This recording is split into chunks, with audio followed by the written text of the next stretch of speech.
এসছে, আমার বাড়িতে ইডি এসেছে, ইডি এসে আমার বাড়িতে খোঁজ তল্লাশি করছে, বাইরে পুলিশ দাঁড়িয়ে থাকবে না? আমার বাড়ির বাইরে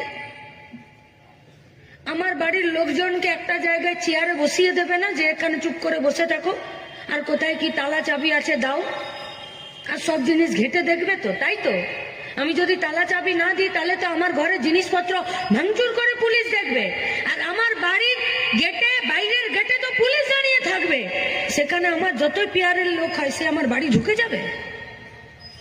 আচ্ছা, কেউ যদি ঢুকতেই চায় পুলিশ তাকে জামাই আদর করে ঢুকতে দেবে? আর যদি ঢুকেও গেল পুলিশ তাকে বেরিয়ে যেতে দেবে? ঢুকে গেল, বেরিয়ে গেল, ফাইল হার্ড ডিস্ক নিয়ে বেরিয়ে সে চলে যাচ্ছে, পুলিশ দাঁড়িয়ে দেখবে? আবার বেরিয়েও যায়নি, বেরিয়ে গিয়ে মাইক্রোফোন নিয়ে হাতে ফাইল নিয়ে দাঁড়িয়ে বক্তৃতা করছে, পুলিশ তখনও দাঁড়িয়ে আছে। ইডি কার?